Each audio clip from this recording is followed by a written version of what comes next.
Hey everybody, it's Jax again from your Popcorn Review Podcast. Today's my episode 102, AEW Dynamite for 8/12/2026. This episode actually started off really fast.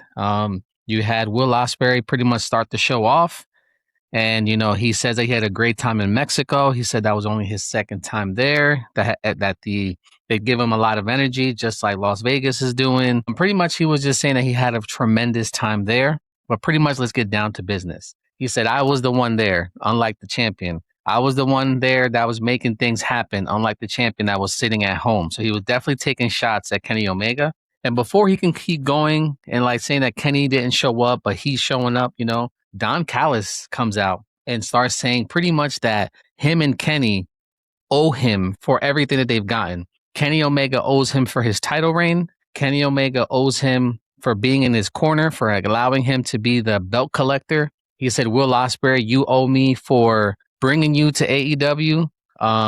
You're here because of me, and you're being ungrateful. So this is what I do to ungrateful people." And the Don Callis family strikes. So they had like a lot of the guys just start beating him down. Kenny Omega finally his music hits. He takes his sweet ass time coming to the ring. He had like a lead pipe with him. And he starts clearing the ring, but he kind of punks Will Ospreay there. He goes to like swing with him with the pipe there. Will kind of throws himself back into the corner, and then he helps him up, kind of like laughs at him about it, but he was like, "Just know this is the last time I'm helping you. There is no more friendship here. This is the last time." And Will pretty much goes, "I didn't ask you for your help. I would have taken care of this by myself." So like I said, I think Kenny Omega's turning heel. Anytime you see him in a suit, that's when he kind of playing that heel vibe. When you see him in basketball shorts and like a regular t-shirt, that's the regular Kenny Omega who's a face, if that makes sense to anybody. It could change. I could be completely wrong, but I think Kenny is changing. I think this is Will Ospreay's year. I've said it plenty of times. I'm hoping they don't screw Will Ospreay over and make him wait a little bit longer. It could be at World's End, but I hope he wins it at home. Makes a lot of sense, but we'll see, guys. What do you guys think? Does Kenny retain, turn heel, or does Will Ospreay win the championship at All In? Y'all let me know. The first match of the night, you had MJF versus Nick Wayne versus Speedball Mike Bailey for the second spot in the Casino Gauntlet match. MJF did not look impressed when the guys were coming into the ring. Now, MJF did come in wearing the Triple B. Where in the hell did MJF get the Triple B? Are the Bucks working with MJF? Did Tony Khan give him his belt back? Or did MJF sneak into the Bucks locker room and steal it? No one's talking about how MJF has his title. How in the hell did you get your title if you lost your title and it was taken away by Kenny, and then the Bucks took it away from Kenny to give you the traditional black strap? Doesn't make sense. So it's either the Bucks are working against Kenny, Tony Khan gave it to him, or he stole it. But we have no explanation why he has the Triple B. So MJF, let's speak on this. Why do you have the Triple B? Yes, you think you're the champion, but who gave it to you? Now, once this match starts, MJF ducks. He's not even looking into, what's going on. He ducks out. He gets on commentary for a little bit, starts talking shit, and he lets Nick Wayne and Speedball go at it. They had a decent match. I think, wasn't it Speedball? No, it wasn't Speedball. The ones who wrestled on Dry last week was with Nick Wayne, and it was Jack Perry. So yeah, it was Nick Wayne's been being showed a lot the last couple weeks. But it was a good match. We all knew that MJF was gonna win. There was a time though they made it look like MJF was gonna lose, which I think would have made it pretty good, because if MJF would have been, let's say, number 15 out of the 20, and then he had to fight his way through a bunch of guys, would have been like he earned the spot. But what happens here, Speedball and Nick Wayne hit each other with their finisher. MJF comes in, steals the win, and yes, he stole the win. MJF got the number 2 spot, starts talking shit to the fans. MJF is whining, crying. He pretty much puts Andrade on notice, kind of. Andrade's music did hit, but Andrade's saying that he's battling an injury on Instagram and stuff. So his music hits. MJF kind of laughs it off like, what's going on? Looked like he was scared, but he wasn't. And then what happens? He says he plays it off like, I know he wasn't here. So he's still calling himself the one true champion. But MJF has the number 2 spot to go against Andrade that has the number 1 spot in the Casino Gauntlet match. Now, even if MJF makes it that far to wrestle the outcome of whoever wins with Will and Kenny, even though I think Will's going to take it, I mean, give someone else a shot, you know. Yes, Hangman can't go for it anymore, but you have Swerve, you have Brody, Bandito. I mean, shit, Kevin Knight can go after it again. You know, there's guys there. It doesn't always have to be MJF. Yes, MJF deserves to be a champion, but MJF could have been into Continental Cup. But, you know, we also didn't know MJF was going to show up last week, but it is what it is. Divine Dominion showed up last night, and they were in the Brawling Birds pub or bar, and they pretty much put them on notice. Y'all ain't shit. We're gonna just because you're undefeated, just because you haven't faced us, blah blah blah. But the competition, for the most part, that the Birds went up against were a little bit better than what the Divine Dominion went against. Now, there's that rumor. I've said it before that you're gonna have Megan Bayne possibly go with WWE, and I can see her going over there. I just don't know what they would do with her. She doesn't talk much. She's kind of like Jade Cargill, doesn't talk much. She's, you know, so yes, she could be the champion right away or mid card champion, but what are you gonna do with Megan Bayne? I feel like it's just a Jade Cargill all over again. But we'll see. Hopefully she doesn't go. She stays in AEW. Maybe she gets a singles run, you know, TBS or World. Let's see what happens, guys. You know, again, they were in the Brawling Birds pub and they pretty much dropped, instead of dropping the mic, they dropped some beer on the floor. So let's see. The Brawling Birds aren't backing down. It should be a decent match at All In, but let's see, guys. You had Jay White versus David Finlay. I don't know too much about their feud in New Japan, so for me, this match was whatever. It was a decent match between the two guys, and I don't know David Finlay that much. And the stuff that I do know about Jay White is because of AEW. And when he had a little stint in TNA with you know, with New Japan as well. But for the most part, this match was whatever to me. I could have cared either way, but Jay White does beat David Finlay, beat him pretty good. They went back and forth, but Jay White did pull off the win. So what he said was he wanted to beat David Finlay and then move over to the Death Riders and hopefully knock Jon Moxley out of the tournament so he does not retain his championship. Now, it's a possibility because he did beat Finlay, but you know, you have Castagnoli in there. You have Eddie Kingston, who technically lost his title, never got a rematch. So I'm hoping he redeems himself here. But it was a tough, hard match. Like I said, I didn't care about the story behind them being against each other. Honestly, I don't know too much about it, but it was a decent match with those two. But we'll see, guys, what's gonna go there. Looks like Jay White wants Moxley, but because it is a blind Robin tournament, they were saying we don't know who the outcome are gonna be. But we'll see. Hangman and Brodito come out and they kind of speak to the crowd. And before, you know, Bandito spoke in Spanish. Brody King spoke to the crowd in English. And then Hangman goes, would you guys be okay with the gringo speaking a little Espanol? Now, they laughed it off. And literally before he said anything else, whose house? Swerve is fucking back. He took a long break. I think he took off like 3 to 5 months, if I'm not mistaken. It's been a minute since we've seen Swerve. Swerve is back, and he pretty much tells Hangman, like, yo, you lost, bro. You lost everything. You can't even go for the world title no more. That's why you're hanging out with these guys and had to go for the trios titles because you can't be number one. And he talks about Bandito, how he beat Bandito. Like, they tore the house down, but Bandito, I beat you. Brody King, I beat you too. And Hangman, I technically beat you too. So I beat all three of you guys. You guys ain't shit. That's why y'all got to work together. And out of nowhere, like, Hangman's like, well, yo, I could talk about you too, because you wasn't that great either, you know, like you lost too. And then, the Demand comes out, which I'm not gonna lie, the Demand should have never fucking lost to this group. As much as I like Brodito and Hangman, they should have never lost to them. Demand should have kept it. They should have had the Lethal Swirl intervene or interrupt the match and, you know, steal the win. But they were kind of punking on Swerve, like, yo, get out of my ring, get out of my face, blah, blah, blah. But Ricochet does want his titles back. And the funny thing is, like I said, I don't think the Demand should have lost. But a lot of people online are saying Swerve's kind of outnumbered right now. The Lethal Swirl and the Demand are 6 guys. Brodito, and Hangman are 3, so they can kind of fight themselves off.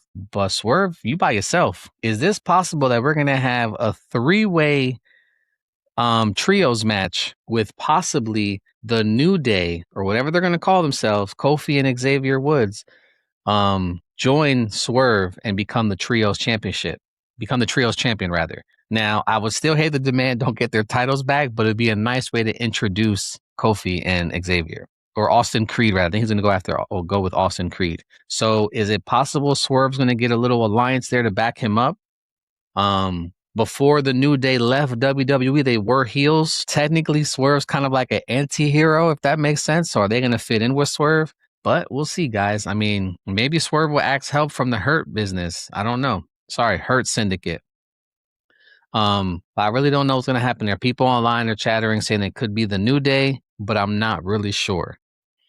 And a little bit after that, Mercedes attacks Willow. Willow had an interview with Renee, and Mercedes pretty much put belt to ass. She took that Owen Hart Tournament Women's Championship belt and just spanked her with that shit. Willow looked distraught. She hurting, and it was a beat down, like how your mom used to beat you back in the day, you know? But she pretty much said, bitch, you ain't gonna embarrass me. I run this shit. And I said it when Willow pinned her definitively last week. I definitely see Willow losing the championship, and it sucks. It sucks unless Bayley comes in somehow, some way, and assists Willow, and then has a feud with Mercedes later. I don't know, but I definitely see some shenanigans happening. Like I've been saying, like same thing about Will Ospreay. I think it's Mercedes here. They've waited so long to make these two champions. It makes sense to be doing it on their version of WrestleMania of All In. But we'll see. But Mercedes beat the shit out of her, like straight up. Now this match for me came out of nowhere. Jericho versus the Jet, Kevin Knight. Now I know they had like a little match at Arena Mexico or Grand Slam Mexico.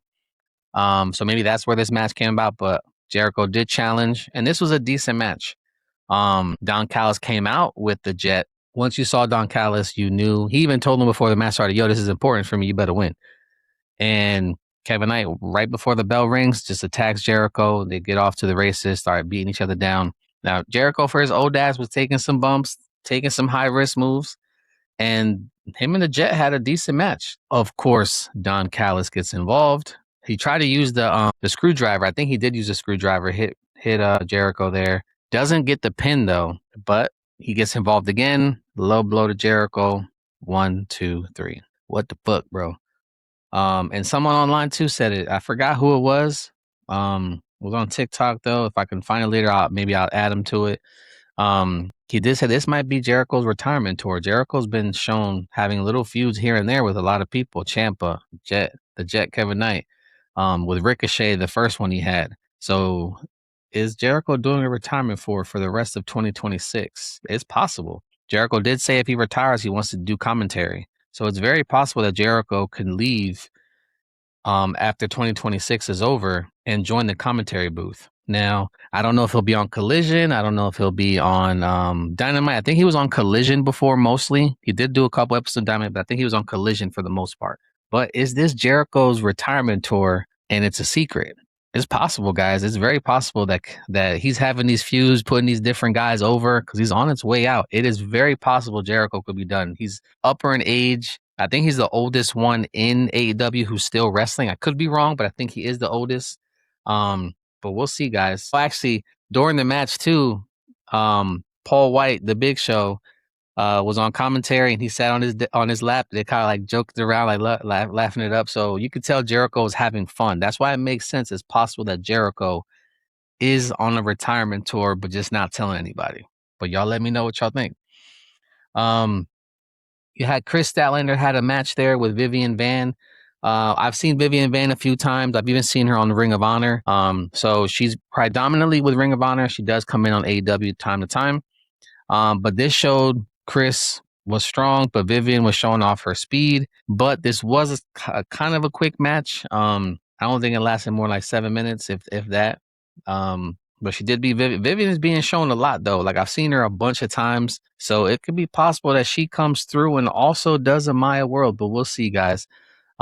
Decent match. She showed respect to Vivian after the match. And as she was talking with Mick Foley, Mick Foley did mention like, hey, there's going to be a match next week.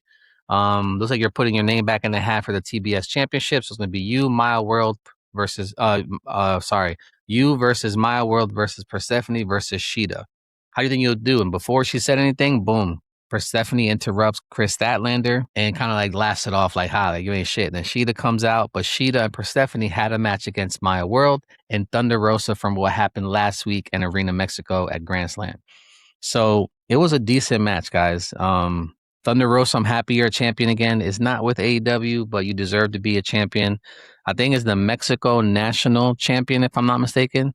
So her and Maya World kind of posed with their championships, and this was a decent match. I like Thunder Rosa. Maya World doesn't speak too much from what I've seen. Thunder Rosa could talk her ass off. Sheeta doesn't speak that well of English, but she can get over with her talk. Persephone can speak Spanish and English, from my understanding. And it was just a good match. There is a part, though, that, if I'm not mistaken, Sheeta made a mistake and hit Persephone, and then Maya World pinned Sheeta. So is that going to cause an issue in their match next week? Because, again, it's going to be Maya World versus Chris Statlander versus Sheeta versus Persephone for the TBS champion. Now, if Maya World wins this match, it's just making her a more dominant champion. If I'm not mistaken now, this would be her second or third title defense since she's gotten her title. And she's super young. The sky's the limit for Maya World, guys. What do you guys think? The odds are stacked against her. I think Maya World still pulls it off. Or you might have Sheeta and Persephone kind of fighting for the pin, and maybe Chris Statlander steals it. But y'all let me know what y'all think. It's going to be one hell of a match next week. Darby speaks, pretty much putting the Jet Kevin Knight on notice. And he pretty much said, hey, like, I was burning the candle on both ends. I was defending the world championship week in, week out, and I lost. But Kevin, you're the one doing that now. You're defending your title week in, week out, and you got to wrestle me. So maybe it's your turn to lose. What do you guys think, guys? I don't know if they'll drop the title from Kevin right now. He is really hot. Yes, he's with the Don Cal family. He has help. But I think by going against Darby, is showing that he can beat world champions, ex-TNT champions, so it makes a lot of sense by putting him against Darby. They might be some shenanigans there, but it's very possible that Darby could lose and put Kevin Knight over even more. You had Kyle Fletcher talking with Renee and the Don himself, and he goes, hey, Kyle, you've been doing great. You've been defending your title. You've successfully defended your title multiple times since becoming champion, but I do have to let you know, I spoke with Tony Khan, and you do have to give an ex-international champion a title shot. He's like, don't tell me I'm wrestling Takeshita. He goes, yeah, you are wrestling Takeshita. He never got a rematch. He goes, but not only that, I was able to convince Tony Khan that we also have another individual who never got a title shot after losing. He goes, don't tell me Okada. And yes, Okada just kind of like sneaks in, smiling from ear to ear like the fucking Grinch. And he was like, so that means we have 66% chance to bringing this title home. And he was like, yeah, Don, but that gives me less of a 50% chance of bringing the title home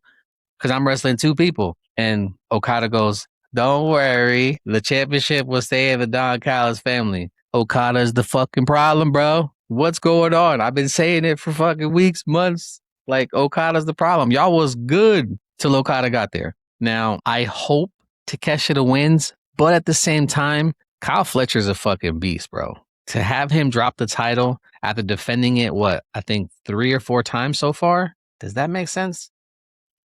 Yes, Takeshita is a monster. And yes, he was wrestling over in Japan. But Kyle Fletcher is a soon-to-be world champion. And I think if he drops the title to either one of them, Okada or Takeshita, it tarnishes him a little bit.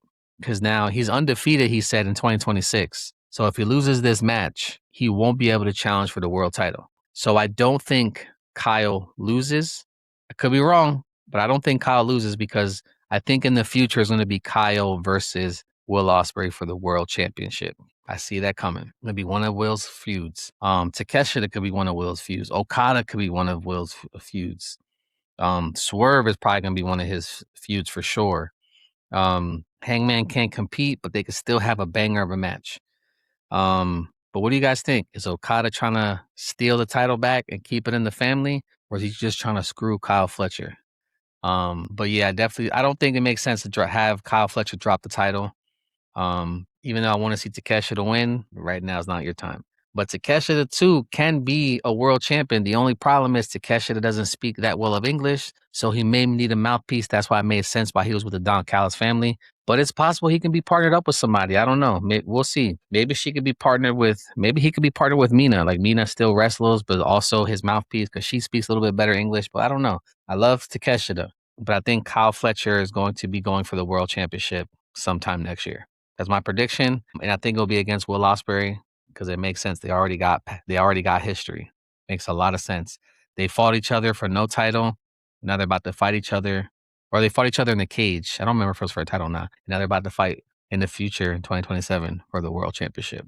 Saying it first, maybe not first, but maybe I'm saying it now. But you did have for the main event Jon Moxley versus Jungle Jack Perry. Now, they were saying that this is the first time these two have ever wrestled against one another in the 5+ years of AEW, my bad. And they said between the two of them, they have held every singles title in AEW. I didn't know that. Also didn't know that they never wrestled against each other, which is crazy. Or shared a ring, I think they said, if I'm not mistaken. But, he was punking Jack. And it's really weird. Like I said, like Moxie comes off sometimes as the bad guy, but then also the good guy at the same time. So it was a little odd to me how he's playing it. But this was a decent match, guys. Made sense it was the main event. They did say if Moxley loses, though, there's an automatic new champion because the champion's out. Jack was doing his thing. Moxley busted Jack open like out of nowhere, crimson red, like JR says, down his face. And at one point, he was pulling his hair because I think he got cut like at his hairline. So then he was pulling his hair and just making it bleed even more. Like that shit was crazy. But he couldn't put Jack down. Jack kept coming. Moxley was getting pissed. And Jack started going off. He did beat the shit out of Jack Perry. I'm not even going to lie. He was pretty much putting Jack in his place. Now, it sucks because Jack Perry at some point is going to be TNT champion, Continental champion. He's going to be a champion somewhere. Don't know if he'll win the world title. I think right now there's too many people ahead of him. I mean, Darby won, MJF won. Sammy Guevara, I don't think is ever going to win the championship, at least not now. And then, Jack Perry was the other pillar. But we'll see, guys. I mean, they've all won championships, though. It kind of sucks, like I said, that this match had to happen, but Moxley does choke out Jack Perry. All you see is blood all over his face. After the match, though, Moxley looked like he about to attack him, but he actually helps Jack Perry up and gives him his props that he was able to stick in the ring with him. So that's what I'm saying. I don't understand Moxley. He acts like a heel, but then he does shit like that. like what's going on, bro? But it was a good episode of Dynamite. The only match I really didn't care for was the one about Jay White and Dave Finley there. But I understand why that had to happen because he wants to wrestle Moxley next. So maybe he'll see Moxley in the finals. I don't know. But I will say, my man, the Mad King, Eddie Kingston, is in the tournament. He moved on to the next round. Is it possible that Eddie Kingston can go through Castagnoli again and then be Moxley in the finals? What do y'all think? I think it's possible. He'd been out for a minute. He'd been injured for a minute. He's been Ring of Honor for a minute. It was a pleasure to see him at Ring of Honor. Eddie Kingston, I hope you get your title back. You deserve it. But let's see. I don't know where this is going to go. They got a lot of dudes in there. They still got 3 matches left on Collision that are going to happen. I'm going to do another 4 matches, and then the final match will be done at All In. But let's see, guys. It's going to be it's one hell of a tournament so far. And they keep showing guys that are going to be building for the future, Ace Austin was in those matches, so there's going to be a lot of guys that are going to be shown in the future. But we'll see, guys. It's going to, I think Moxley loses the title, to be honest with you. Whether it's Jay White, as of right now, it could be Jay White or it can be, what's his name? Eddie Kingston. But Claudio's also moving to the next round. So is it possible it could be Claudio versus Mox? Yes, it can. And I've been saying it for a long time that it looked like the Death Riders were trying to turn on Mox or looking to turn on Mox. This could be the time. Mox loses his championship and then they turn on him. But we'll see. Seems like he's still got a little control there, but he's got gold around his waist. Is it possible once he loses the gold, they lose all respect for him? Let's see, guys. Maya World versus Chris Statlander versus Shida versus Persephone for the TBS Championship 4-way. That's going to be one hell of a match. Okada has to wrestle against Kyle Fletcher and Takeshita at All In. Kyle looks pissed. And I still think Kenny Omega may be turning heel at All In, but y'all let me know what y'all think. Thanks for watching, guys. Have a great one.